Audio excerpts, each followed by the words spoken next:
when people hear hip-hop, they're really only thinking rap music.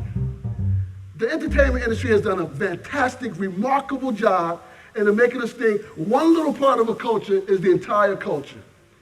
But we know that hip-hop at its core and at its essence is a divine manifestation of the Most High God, which is why we use the acronym Higher Infinite Power, Healing Our People. We know that is true because if I ask Stan to put on some music right now, whether you've heard it or not, there's a healing that goes on through our culture. Whether you like rap music or country music, it doesn't matter. Rap is something you do. Hip-hop is something you live. God is always looking for ways to express himself through us. Word? And if we are open to how God is expressing through us, and we are being clear that God gives all of us something to do. Every single person has something to do. I just came from the Trinity International Hip Hop Festival, which is in Hartford, Connecticut. It was the 8th annual Trinity International Festival. What I always love about going up there is that it really shows the way God is moving. God is moving in such tremendous ways that if we take the blinders of just only seeing God one way, I don't see how a person can not look at hip-hop culture in the fullness of the culture. And if you are between the ages of 30 and 55, raise your hand. The rest of y'all are sorry, but God gave hip-hop to us to give to y'all. Now, whether we claim it or not, that's an individual choice. But we were born in a time and space that for whatever reason, and I swear to you, I do not claim to know the reason, but I know what it was, and I believe I know why it was. The why is because God loves us. God loves us. And God is always looking for ways to save us from the world, because the world don't care nothing about us. The world did not create us. When we leave tomorrow, the world still moves on and on when we go back to spirit. But our Creator loves us. Word? Word? So our Creator is always looking for ways to express through us. Now, in the late 60s and the early 70s, it manifests itself through hip-hop. But when you're talking about the gospel hip-hop, which is the good news of hip-hop, there's way more good news than even negative rap music. Negative rap music just has a big machine behind it that wants to make sure you know every little negative thing that's going on. Every little rapper that get arrested, that's going to be on there. But when they talk about the school in Chicago graduated 100% of their young black men and 100% of them going to college, that's so hip-hop, you never hear that. You never hear that. So we have to be the ones that tell our own story. So when you look at what happened, you have to see, well, why did it happen? What was going on during that time? And how was God working? So we can say things happen, but the why is what we talk about spiritually. Why did it happen? Well, because God is always looking for a way to save us and give us challenge. So you had these young black, brown, and poor white folks that begin to use these creative art forms that have been around forever, have been around from ancient times. In fact, in the gospel hip-hop, the book, you know, KRS-One has done like great research on different cultures to show that even though it manifests itself in the South Bronx in the early 70s, it's been around forever. So when we say we will be here forever, and ever and ever, and ever and ever, we will be here forever. We mean that because we've been here forever.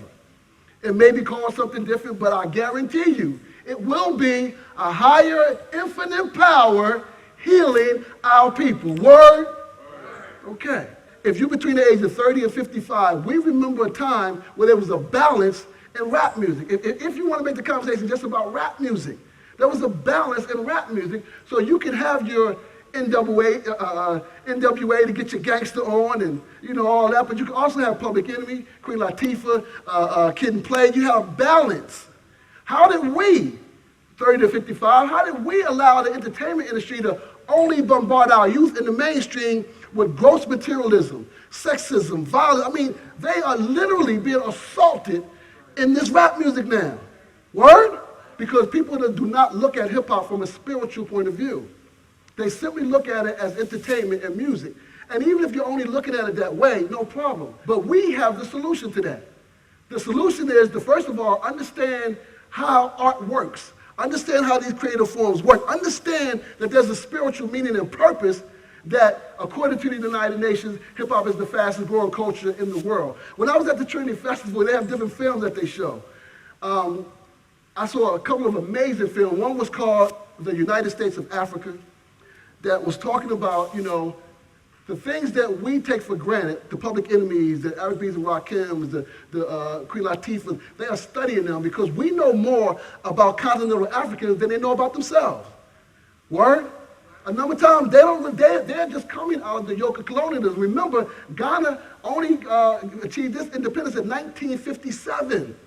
So there's a lot of things that they don't know about themselves, and they're learning about themselves through rap music, through hip-hop culture. So they're not really on the mainstream stuff a number of times. They're looking for the stuff that can feed their spirit, something that can uplift them and make them feel a way about their actual lives, the same way we were. When we were in high school and college and we were listening to certain people, it made us who we are today. Word? It made us who we are today. So how can we not think that our children are going to somehow be influenced by the music they're listening to today? The energy that we put out really will determine what hip-hop becomes for our children. If you're between the age of 30 and 55, you consciously and unconsciously, directly and indirectly, help to birth a whole new culture. I dare you to look in the history books of any culture and world history and look at the first 40 years of that culture. And I guarantee you they have not done 1/8 of what we have done unconsciously, without a plan, without force. How else can it happen except through God? Word? My thing is that if hip-hop is not your strategy to save your own children, what is your strategy? What is it? God gives everybody something that can enlighten us all in different ways. You have something that is enlightening people right now. Whether you are consciously aware, your light is shining. Who is it shining on and how is it shining is the only question that you have to ask yourself. We have to understand that if we're going to use this as a strategy to save our babies, the first thing that 30 to 55, what we need to do is to do what we used to do back in the late 80s and early 90s, which is study, have knowledge of ourselves. It's a black thing. You wouldn't understand. You know, all those different kind of stuff we used to say. You know what I'm saying? If the mind can conceive it and the heart can believe it, you can, all that kind of stuff we used to say when we were young, high school and college students and trying to become who we are now. We need to dust that thing off. It says, be ye not conformed to this world, but be ye transformed by what? Renewing of your mind. We say remixing, you know what I'm saying? We just remix the whole thing and say, okay, it's still God, and this is what it is. My charge is to three things: to enlighten, inspire, and empower you to live your divine purpose. If I can say, do anything to do that, then I am doing what I believe I'm here to do. And what I just love about it is that because God is so dope, yeah, God is dope, so dope that he allowed me to do it through hip-hop. I mean, I could not have ever thought that hip-hop could end up being this because it just did not exist. Even the way that we're taking it now. When I came from the festival, I was just really inspired to a whole nother level. I just was saying earlier, I saw some inspiring films, but one film I saw that really just blew my mind, it was called Mongolian Bling. And it was talking about hip-hop in Mongolia. And they had a couple of MCs that were fire. I mean, I did not understand one word they were saying, but I understood every word they were saying. And what was amazing to me more than anything else, they were talking to some of the elders. They were talking to the shaman and elders, and they had their instruments and they were playing and they were chatting. It was like, you know, we've been doing this for thousands of years. Hip-hop started in Mongolia. I swear to you, I was like, yes. And when I watched the United States of Africa, the brother from Kenya was like, yo, hip-hop is just coming home. Hip-hop started in Africa. So I'm saying that to say hip-hop is everywhere because this high infinite power healing our people is everywhere. And we say that we are the rebirth of the ancient ones. The most scary thing about hip-hop culture is that it brings people together. Beyond race, beyond religion, beyond ethnicity, beyond class, beyond skill, it brings all people together using these creative elements. So when I talk about the gospel of hip-hop, I'm talking about the good news of hip-hop. I'm talking about for those that want to understand hip-hop beyond entertainment.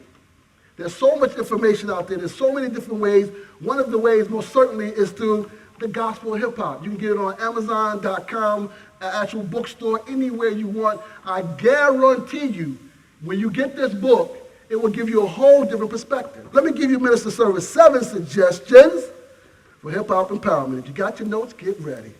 Number 1. You have to recognize that hip-hop culture is nothing new. That's the first thing that if you're over 30, just remember your own life. You know at the very least it made you feel a certain kind of way just by going to listening to certain music whether you do any of the elements or not, just that thing itself. But when you look back even further, look back to the ancient cultures. When you look at breaking, MCing, graffiti, DJing, you can find it back in ancient cultures. So it's nothing new. It's been around for thousands of years. That's the first thing. That when you connect to that, then you'll connect to, it's like when you read sacred texts. The reason why we respect sacred texts, because it survived thousands of years, and it still manifests itself as truth. Word? Same thing with hip-hop culture and the elements that we use. Number two, you must remember that hip-hop culture is designed to make you a better you. We say at the foundation, what God has done through hip-hop is allowed us the way for self-identification, self-improvement, self-empowerment, which leads to positive social change. Number three, don't believe the negative propaganda and hype that the mainstream media puts out about hip-hop, when most of the time it's simply talking about a small portion of negative rap music. Meaning that as an adult, you have to be vigilant and do your own research. We already acknowledge that you are not taking away rap music from our youth. So we as concerned adults have to find ways that we can empower them through it. And I promise you, when you let the young people have an opportunity to express themselves, they are much more conservative than even the mainstream radio tries to flush down their throat. So we have to be those gatekeepers. Number four, look at the different elements. And we express hip-hop through at least 9 elements: breaking, MCing, graffiti, DJ, beatbox, fashion, language, knowledge, entrepreneurialism. So we add on from what we call the original core 4, breaking, MCing, graffiti, DJ, knowledge itself. We add on to those 5 elements and add other ones to be able to express. It goes to the rap is something you do, hip-hop is something you live. So you want to be able to express through these different ways. So if you don't understand the different elements, then again, it's easy to only look at hip-hop as rap music and then not want to have anything to do with it. When you study the elements, young people around you will gravitate naturally to one of those elements, naturally. When you be able to explain to them from a different point of view, that will empower them to take their dancing for more than dancing, to take their spoken word for more than just words, to take whatever element they're doing for more than that and actually become empowered through that. Number 5, decide the contributions. When you look at, again, if you just want to relegate it to rap music, if you put Sean Combs' business model against any businessman's business model, you can't front on that. Word? What we need to think about is what's going to happen in the next 400 years. What's going to happen in the next 500 years? We have to really start thinking about when your children's children tell your story, will part of that story be that you at least tried to go against this system that's been trying to kill them since birth? Or will it be like, hey, well, I put the white flag up and I hate Waka Flocka? Number 6, recognize that hip-hop is an international culture. I tell people what I love about going to the Trinity International Hip Hop Festival, and it's always the first weekend in April, and it's completely free. In Hartford, Connecticut, a small little liberal arts Ivy League school called Trinity College. It's always the first, and you will see hip-hop manifest itself, films, workshops. I mean, it's tremendous. For me, I love going because it gives me the vision, the visual vision of how I imagine hip-hop being. Multicultural, multi-faith, all those people there trying to use hip-hop to do what? Save the world. Because somebody got to save the world, right? Word? Number 7, share positive information with your peers. With your peers. Because your peers have children, they have nieces and nephews, they have brothers and sisters who, coming from them, they may hear it a different way. Don't try to beat them down with it, but share with them that hip-hop is supposed to make you a better you. If it's not making you a better you, I don't care what they call it, it is not hip-hop. Word? So when we think about hip-hop, and we think about all the things that we can do, everyone has a choice of how they manifest a higher, infinite power healing our people. And the power is you. And how we use that power to save our children is up to us. It is true, we let it be, and there it is. Word.